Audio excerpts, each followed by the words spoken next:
नमस्कार, आप देख रहे हैं न्यूज़ पत्र। मेरा नाम है विनोद शर्मा। आज बड़े बड़े फ्लोर बन रहे हैं, बड़ी बड़ी बिल्डिंगें बन रही हैं, बड़ी बड़ी इमारतें बन रही हैं, लेकिन वास्तुशास्त्र को लेकर आखिर कितने सजग हैं लोग। मेरे साथ संजय शर्मा जी हैं जो खुद शुभ लाभ वास्तु का जो एक एजुकेशन हब है वो चलाते हैं।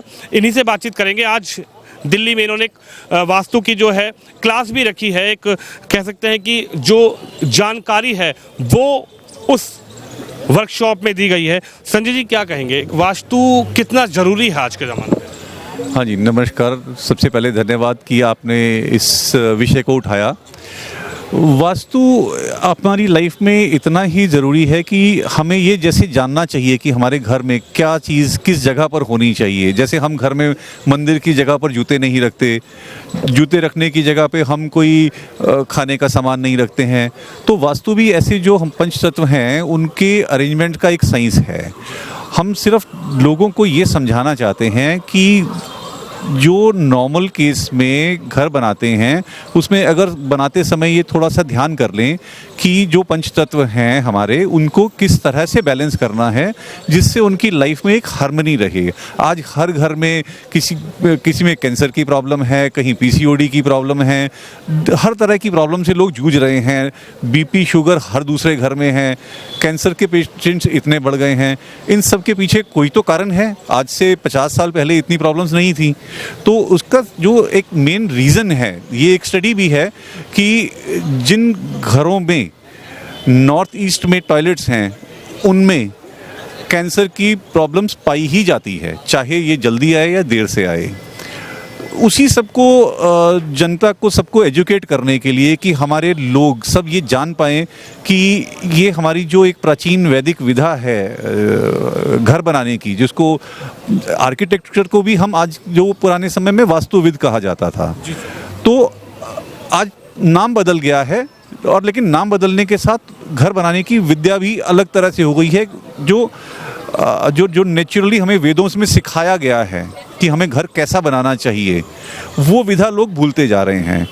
ये वर्कशॉप आयोजित करने के पीछे हमारा मेन कारण ये था कि सब लोग जाने, इसीलिए इस वर्कशॉप में इंटीरियर डिज़ाइनर्स और आर्किटेक्ट्स को भी बुलाया गया ताकि वो ये जाने कि अगर अपने डिज़ाइन में खूबसूरती के अलावा अगर वो वास्तु को भी साथ में कंसिडर करते हैं तो वो ना सिर्फ एक खूबसूरत घर दे पाएंगे, वो ऐसा घर दे पाएंगे कि जिसमें रहने वाले लोग, जिनका सिर्फ बेडरूम ही सुंदर ना हो, उन्हें अच्छे से नींद आए, बच्चे अच्छे से पढ़ें, घर में खुशियाँ हों।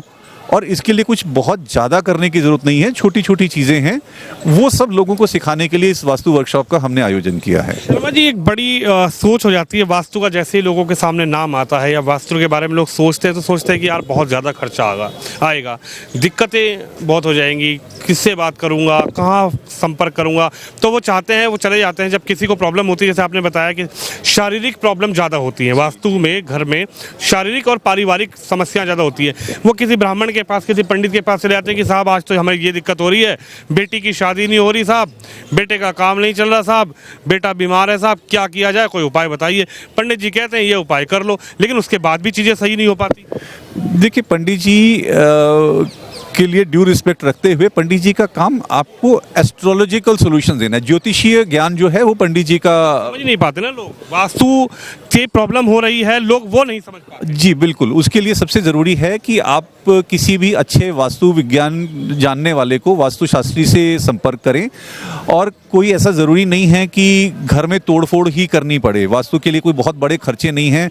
वास्तु को सुधारने के लिए छोटे छोटे उपाय भी हैं, चाहे उसमें रंगों का चयन हो, उसको बदल के भी वास्तु ठीक किया जा सकता है। हर दिशा के हिसाब से अलग अलग पेड़ पौधे होते हैं, वनस्पति विज्ञान के हिसाब से भी वास्तु का सॉल्यूशन किया जाता है। छोटे छोटे और इसके अलावा जो चीज़ों की प्लेसमेंट हैं, कोई एक चीज़ एक स्थान पर रखी है वो आपको नुकसान दे रही है, हम उसको दूसरे, उसका जो सही स्थान है वहाँ पर रखवा देते हैं। तो सिर्फ कुछ एक केसेस हैं जिनमें तोड़फोड़ की ज़रूरत पड़ती है, वो केसेस 1 या 2% से अधिक नहीं हैं बड़े प्रॉब्लम्स के लिए। अदरवाइज बाकी सभी प्रॉब्लम जो हैं वो छोटी छोटी रेमेडीज़ के साथ ठीक हो सकती हैं। नहीं लग रहा बेटे का पढ़ाई में, बेटी स्कूल में नहीं जा रही, तमाम तरीके घर में घुसे, सोचा शाम को शांति मिलेगी, लेकिन घरवाली लड़ रही है, वाइफ लड़ रही है। तो ये छोटे मोटे उपाय से जी छोटे छोटे उपाय हैं जी। हम तो सिर्फ इतना ही बता सकते हैं कि घर पे आने के बाद बच्चा किस जगह पर अपना बैग रख देगा, अपनी पढ़ाई की किताबें कहाँ रख देगा, उसका पढ़ाई में दिल लगना शुरू हो जाएगा, या किस जगह पर बैठ के पढ़ना शुरू करेगा, पढ़ाई में दिल लगना शुरू हो जाएगा। अगर घर में हस्बैंड वाइफ में कुछ प्रॉब्लम्स हैं तो हस्बैंड वाइफ की तस्वीर किस जगह पर लगानी है जिससे एक पॉजिटिव एनर्जी का फ्लो होगा और उनमें रिश्तों का सुधार हो जाएगा। इतना भी कर सकते हैं हम। क्या कहेंगे कि आप बहुत ज़्यादा खर्चा आता वास्तु में? जी नहीं, जी नहीं। वास्तु आदमी की रहती है। वास्तु की रेमेडीज़ बहुत सस्ती हैं। जैसे मैंने बताया कि वास्तु का इलाज हम पेड़ पौधों से भी कर सकते हैं। तो अब आप बताएं कि अगर मैं किसी को बताता हूं कि नॉर्थ ईस्ट में उसकी कुछ प्रॉब्लम है तो और वहाँ पे वो तुलसी का पौधा लगाने को मैं कहता हूं, तो इसमें क्या खर्चा है? डेफिनेटली अगर एक अच्छे वास्तु कंसल्टेंट से वो कंसल्ट करेंगे, उसकी फ़ीस उन्हें ज़रूर देनी चाहिए, ताकि वो बिना बात के कोई और जो उनको रेमेडीज़ के नाम पे उनको चूना लगाते हैं, उनसे वो बच सकें। शुभ लाभ वास्तु एजुकेशन हब चलाते हैं संजय शर्मा जी का ये कहना है कि आप अपने घर में वास्तु को बहुत ज़्यादा ध्यान दें। छोटे छोटे उपाय से आपके जीवन में बड़ा परिवर्तन आ सकता है।